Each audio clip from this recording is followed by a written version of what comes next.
Story 1. My 4-year-old daughter says that before she was born, she was a ghost. When she was a ghost, she would spy on us because she couldn't wait to be alive and living with us. Story 2. I'm not scared of the thing under my bed. The thing under the bed is my friend. On further questioning, the thing under his bed was our border collie, who sometimes naps there. Story 3. My little sister used to say, sometimes at night a man comes into my room and tries to eat me. She would wake up in cold sweats and sleep in my room almost every night. It got so bad we had to take her to a therapist. It turns out our stepdad used to come into her room at night and touch her. I'm not sure if this counts as creepy, but it was scary to me. She's currently in trauma therapy, and my stepfather is no longer in the picture. Story 4. We had just moved into an old farmhouse when one night my 3-year-old at the time pointed at the glass door and asked why the other mummy was there. I looked and couldn't see anything and asked what she looked like. My 3-year-old proceeded to explain that the other mummy was dirty and muddy and had blue lips and blonde hair. I kind of froze because we were home alone together. I was like, oh, okay, that's interesting. And he says, yes, she lives under the ground. She said she had a good boy like me once. It made my stomach drop, and I took him to my room and locked the door. Haha. Story 5. My niece was talking to her imaginary friends in the back of the car. She said it was a boy and girl about her age, and they were brother and sister. Then, as we came near the end of a road, she said this is their home. Can we drop them off here? My sister and I were laughing about it until we reached the end of the road, and it was a cemetery. She gave a little wave and said goodbye as we passed. Story 6. Not sure if this counts, but when I was 8, I had a new babysitter. She was a teenager, and right after my parents left, she asked me in this pleasant tone, all right, where's the stuff your daddy drinks before he hits your mommy? I come from a stable household with 2 parents who had a good marriage. I was confused and said, I don't know. My dad doesn't hit my mom. And she fell silent. The rest of the night until my parents got back, she was awkwardly quiet, and I never saw her again. It's only recently I remembered this, and the realization of what was going on in her life came to me. I feel bad that I took my stable childhood and having 2 loving parents in my life for granted. Story 7. When I was 4, I had an imaginary friend. His name was Billy. Sometimes his friend was with him, and her name was Lady. Billy went with me everywhere. He had a spot at the table, he was on the swing next to me at the park, and slept on the top bunk. I was really afraid of milk tankers and would shake and cry whenever I saw one. When I saw an ambulance, I would say, Mom, Billy died in there. Anyway, we moved to a small town to be closer to my grandparents, and Mom started doing ancestry research. She found an uncle named Billy who died in an ambulance after colliding with a milk tanker. His wife was with him. I can't remember her name, but her nickname was Lady. Also, 2 of their 3 kids were in the car. Unfortunately, no one survived. It turns out the small town we just moved to was the town where it happened just outside of, and they died about 15 years before I was born. Story 8. A 6-year-old I worked with about 6 months ago said, it's Corey. Hi, Corey. To an empty corner. Corey is my grandma's name. She died in 2020. I pulled up a picture of her and asked who it was. And he said, her name is Corey. Story 9. I used to be a policeman, but then I died. I was trying to stop a burglary and the burglars were really rough with me. They were really rough with me and then I died. This was a 4-year-old I used to babysit. Story 10. When my niece was about 3, she told her mom that she liked her much better than her other mommy because her other mommy was mean. And one day she held my head under the water for too long. The same niece, aged around 6, told me that her creepily named dolls were made of blood and bones and mud. But watch out. Don't let them touch you, because they'll turn you into a doll. I turn away from the dolls, and she says to something behind me, no, Ethel, I told you, do not touch her. She's the best. Story 11. Meeting my niece for the first time. While staring me down and trying with all her 6-year-old might to break my finger in half, clenching and wrenching, and screaming like a weightlifter possessed, she suddenly stopped, unblinking, and said, "I promise there's a good person trapped inside of me." Glad to report that she did not turn out to be a psychopath. But in the back of my head, I always think, not a psychopath yet. Story 12. We were at a family gathering, and my then 4-year-old daughter did not want to leave. She kept repeating, "But it's the last time we will all be together," as we had to literally carry her out while managing our other kids. We were at a beloved aunt's home, who suddenly passed 2 weeks later. It was indeed the last time we were all together. What I wouldn't give to have listened to my daughter in that moment and stayed longer at my aunt's house. Story 13. My 2-year-old saw me organizing my basketball cards. He tottered over and said, "When I was big, I used to buy those for you. My dad bought me those cards 25 years ago, shortly before he passed away." Story 14. Once my son looked at me and said, "Oh, you're having a baby." I had just found out I was expecting and hadn't told anyone.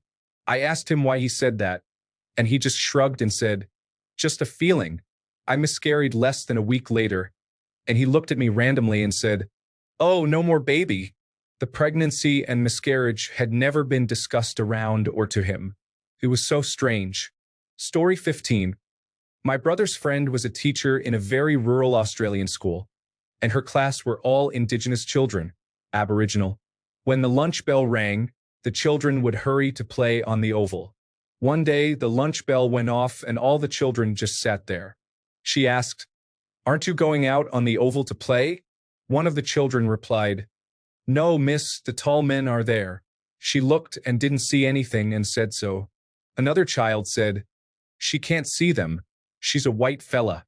And they wouldn't go outside. Story 16. Mommy, you're in a bubble and floating away. I was already dealing with postpartum depression. When my 2-year-old said this to me over and over again for weeks, I started to think I was going insane. Story 17. My son tells me stories of scary Uncle Michael in his bedroom at night. He says he's a gray man that looks like his uncle, and he climbs on walls and calls out to him, and one night he tried to eat him. Yep, nightmare fuel. Story 18. I moved from Maine to Texas to live with my brother, who was in the Air Force. Mind you, we have no family or friends in Texas, so I didn't know a single soul. While working at Walmart in Fort Worth, I had an unknown child come up to me and say, "I know you," to which I said, "Must be a mistake. I'm not from here." The kid then said he remembered seeing me eating at a unique local restaurant from my hometown in Maine last year. It was such a weird experience. I still never figured out who he was. He must have been about 11 or 12 years old. Story 19. Mommy, can we sleep with the television on? I don't want the big people to watch us sleep again. The night before, I had a terrible nightmare that aliens were watching us sleep. It was almost like an out-of-body experience because I could see us in bed and my bedroom exactly how I left it that night. At first, I didn't think anything of it until she said that, and then I realized maybe it wasn't a dream. She was only 2 at the time. Story 20. When I was a toddler, my family said anytime they would hold me in their arms, I would start whispering in their ear, "Behind you." My mom thought it was funny, but it scared my siblings and aunt. Story 21. My little cousin, at about 3 years old, looked at us all at the family gathering and said, "You know, I went down with the ship." Then he switched back to 3-year-old English and started playing. Story 22. My niece had never met my dad, her granddad, as he had passed away the year before she was born. When she was 3 years old, she pointed at the corner where his walking stick used to sit, waved, and said, "Hiya, Granddad," with the biggest smile on her face. It was the creepiest and sweetest thing I had ever seen. Story 23. My half-brother has a very particular name. His father had an older brother who died at a very young age with the same name. My brother was named after him. When my brother was 3 to 4 years old, he looked straight into his dad's eyes and said, "Daddy, do you remember when I was older than you and we played together? Then I fell asleep, and now I am younger." Story 24. My kid was maybe 2 or 3, mostly nonverbal at the time. He was a very late bloomer. Anyway, he was having a very animated conversation in his bedroom. I asked what was going on, and he said he was talking to his ghost friend. Okay. I'm still skeptical, but have no clue where he would have heard that from. Years later, his older sister claims there was a ghost or weird happenings at that same house. Not sure what to think. Still creeps me out. Story 25. A little girl walked up to us at the airport and said, "Don't get on the plane." I looked at my wife and we were both confused. I turned back to ask where her parents were, and she was already lost in the crowd. The only time I've been freaked out on a flight. My wife was totally out of it because of Valium she gets to use for flying. Story 26. Not sure if this counts, but I was about 8 or 9 and had a feeling our family dog was going to die that night. I told our family, and they thought I was just being a silly kid. That night, our dog passed away in his sleep. I had a really strong bond with that dog, used to talk to him every day, and he was my therapist when my parents abused me or fought loudly with each other. Since he passed, I haven't been mentally the same and have been in a chronic state of depression. I'm 34 now, and it's still there. Story 27. When my son was in kindergarten, we were sitting in the living room watching the television together when he said, "Mommy, Bob is watching you." Bob was the imaginary poltergeist I was terrified of as a kid, that I never told anyone about. Story 28. I have 3 children. 1 girl, the eldest, and 2 boys. When my daughter was about 4, she frequently talked about how she was here before and she and her little sister, who was an only child at the time, drowned, and how she was glad to be here now but she missed her sister. Okay, a little creepy, but kids are weird. She grew out of it by the time she was 6 and didn't remember talking about it by the time she was 10, so whatever.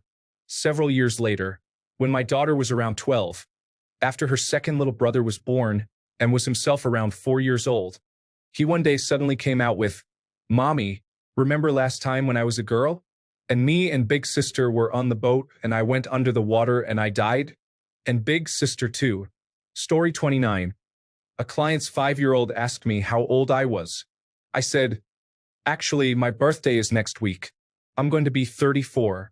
She looked at me with an absolutely blank face and deadpan said, "Oh wow, another year, maybe." Story 30. One day, my little son, in his cute Thomas the Tank Engine pajamas, came into the kitchen at breakfast time and told me, "The sanctity of this place has been fouled." Story 31. When I was around 20 or 21, I would often go to my friend Stephanie's house. Her little sister Katie, about 6 years old or so, would often be playing in the other room. One day, I went over, and Katie was playing with one of her Barbie dolls. Stephanie and I started playing Dr. Mario, which was a household staple at her place. Her mom was super good at it. After a few minutes, Katie came over to us and asked if we were going to play for much longer because she wanted me to play with her. Stephanie told her that we'd be playing for a while. Katie looked at me and said, "Let me know when you're done because she's just going to stare at you until you come play with us." Stephanie and I were like, "What? Who?" Katie walked away and said, "Just hurry up and play with me." To this day, Katie insists that she has no idea what we're talking about, but we know what we heard. Still gives me chills. Story 32. At the time, I was a single mom with 1 child. We had just moved into this surprisingly cheap rental house. The 3rd night there, my 4-year-old daughter told me her sister was very mad at us. Again, she was an only child at that point. 2 nights later, she came running into my bedroom crying because her sister was giggling in a really scary way. I let her sleep with me, but the next morning, when we went into her room so she could change, she asked me if it's normal for there to be so much blood on the walls. I packed our stuff in the car and moved out on our 6th day there. I had no one else to turn to except my brother, with whom we had a very poor relationship, but I called and asked for help. He was very surprised when he found out it wasn't just a relapse, and he offered to go back a couple of days later with a friend to get the rest of our things. He said the landlord was upset we moved so quickly, but that he'd been having problems keeping tenants for more than a couple of months at a time.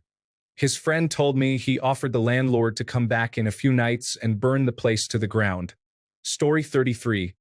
I am not religious, so it really threw me when my son was 2.5 and told me, "Before I was born, your grandpa used to take me to the park." He then went on to explain that this was before I was in your belly. My grandfather died over a year before my son was born. He always took us to the park when we were kids. Story 34. Not sure if this is creepy, but it was very strange at the time.